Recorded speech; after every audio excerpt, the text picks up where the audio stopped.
Hello welcome નમસ્કાર, આપ જોઈ રહ્યા છો સત્ય એક્સપ્રેસ ગુજરાતી ન્યૂઝ।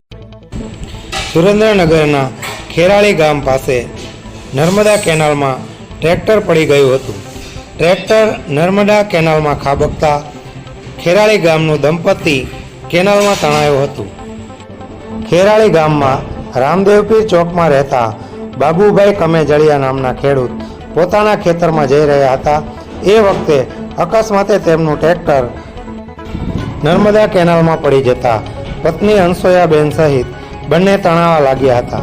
ગામ લોકોને બનાવની જાણ થતાં નર્મદા કેનાલની આસપાસ લોકોના ટોળા ઉમટી પડ્યા હતા। ગામના તરવૈયાઓએ તુરત જ બંનેને બહાર કાઢવાના પ્રયત્નો શરૂ કરી દીધા હતા। બપોરે 4 વાગે નર્મદા કેનાલની અંદર 15 ફૂટ પાણી હતું, જે અકસ્માત થયાના સમાચાર બાદ પાણી બંધ કરી દેવાતા માત્ર 6 થી 8 ફૂટ રહી જવા પામ્યું હતું। તરવૈયાઓએ ઘણી બધી મહેનત કરવા છતાં મૃતદેહોનો પત્તો નહીં લાગતા મોડી રાત સુધી તરવૈયાઓએ મૃતદેહની શોધખોળ ચાલુ રાખી હતી।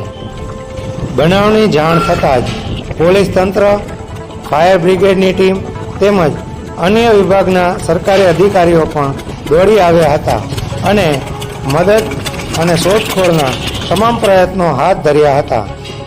35 વર્ષીય બાબુભાઈ કમેજળિયાને સંતાનમાં 2 દીકરીઓ અને 1 દીકરો છે। ખેરાળી ગામમાં અકસ્માતની જાણ થતાં સમગ્ર ગામમાં શોકનું મોજું ફેલાયું હતું।